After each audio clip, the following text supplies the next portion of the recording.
Hello students, আমাদের চ্যানেলে তোমাদের সকলকেই স্বাগতম। আজকের ক্লাসে আমরা ক্লাস 5 এর রায়ো মার্টিন 2025 প্রশ্নবিচিত্রার পরিবেশ ও বিজ্ঞানের সেকেন্ড ইউনিট টেস্টের 2 নম্বর মডেল সেটের প্রশ্নোত্তরগুলি করব। পরিবেশ ও বিজ্ঞানের আগের মডেল সেটগুলির প্রশ্নোত্তরের ভিডিও তোমরা যদি দেখে না থাকো, তাহলে অবশ্যই আমাদের চ্যানেলে গিয়ে দেখে নিও। নিচে ডিসক্রিপশনে লিংক আমি দিয়ে রাখলাম। আর তোমরা যদি আমাদের চ্যানেলে নতুন হয়ে থাকো, তাহলে চ্যানেলটিকে সাবস্ক্রাইব করে পাশে থাকা বেল আইকনটি অলে প্রেস করে রেখো। তাহলে পরে ক্লাসের ভিডিওগুলি আমি আপলোড করলেই তোমাদের কাছে নোটিফিকেশন পৌঁছে যাবে। তাহলে শুরু করা যাক। তোমাদের ভিডিওটি অস্পষ্ট বা আবছা দেখালে আমার দেখানো কিছু স্টেপ ফলো করো। 100% তোমাদের প্রবলেম সলভ হবে এবং ভিডিওটি স্পষ্ট দেখতে ও পড়তে পারবে। প্রথমে ভিডিওটিকে এইখানে ক্লিক করে স্টপ করবে। স্টপ করার পরে তোমরা এখানে দেখো সেটিংস এর অপশন আছে, এইখানে ক্লিক করবে। ক্লিক করার পরে তোমরা দেখো এখানে অনেকগুলো অপশন চলে এসছে, সেখান থেকে তোমরা কোয়ালিটিতে ক্লিক করবে।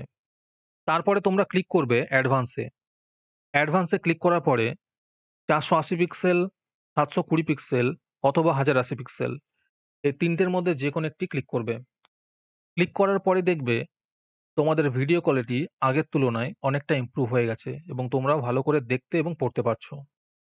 1 নম্বরে আছে সঠিক উত্তরটি নির্বাচন করো। 1 নম্বর প্রশ্ন হলো পরিবেশ দিবস পালন হয়, এর উত্তর হবে 5 জুন। 2 নম্বর প্রশ্ন হলো বঙ্গোপসাগরের উপকূলের একটি স্থান হলো, এর উত্তর হবে দীঘা।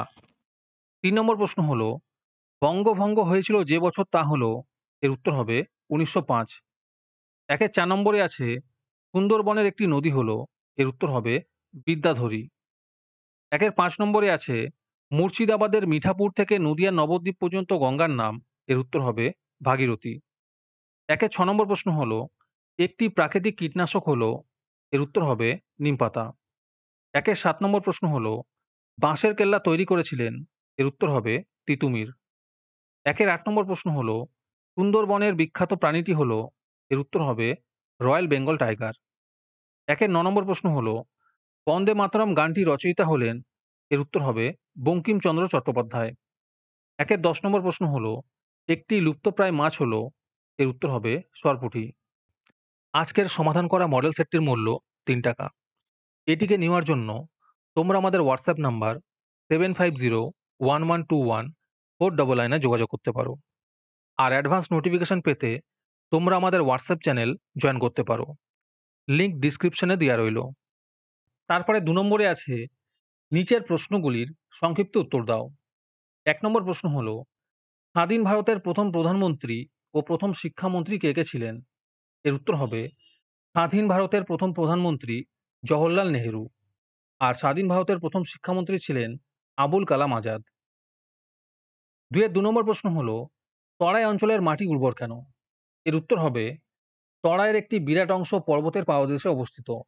তিস্তা, মহানন্দা প্রভৃতি পাহাড়ি নদীর পলি জমার ফলে তরাই অঞ্চলের মাটি উর্বর হয়। 3 নম্বর প্রশ্ন হলো নিত্যবহ নদীতে সারা বছর জল থাকে কেন? এর উত্তর হবে বরফ গলা জলে পুষ্ট থাকার কারণে নিত্যবহ নদীতে সারা বছর জল থাকে। 4 নম্বর প্রশ্ন হলো পশ্চিমবঙ্গের রাজধানী কোন শহর? আর তার সাথে আছে পশ্চিমবঙ্গের কোন শহরটির প্রাচীন নাম তাম্রলিপ্ত? এর উত্তর হবে পশ্চিমবঙ্গের রাজধানী কলকাতা। আর তার সাথেই ছিল পশ্চিমবঙ্গের তমলুক শহরটির প্রাচীন নাম তাম্রলিপ্ত।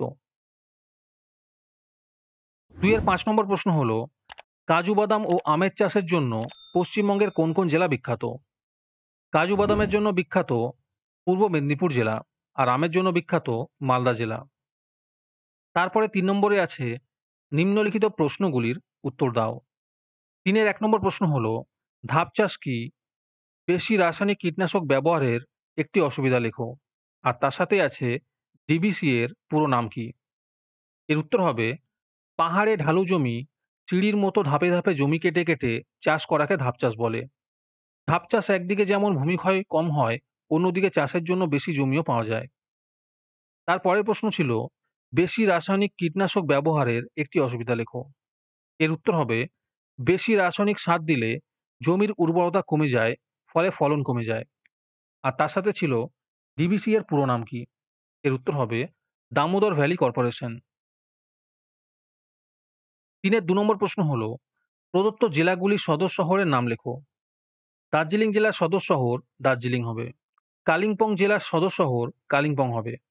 হাওড়া জেলার সদর শহর হাওড়া হবে। এর সাথে প্রশ্ন ছিল, কোন জেলার কোন শহরে শান্তিনিকেতন আশ্রম বিদ্যালয় আছে? এর উত্তর হবে, বীরভূম জেলার বোলপুর শহরে শান্তিনিকেতন আশ্রম বিদ্যালয় আছে। আজকের ক্লাসটি তোমাদের ভালো লেগে থাকলে অবশ্যই একটি লাইক এবং বন্ধুদের কাছে শেয়ার করে দিও।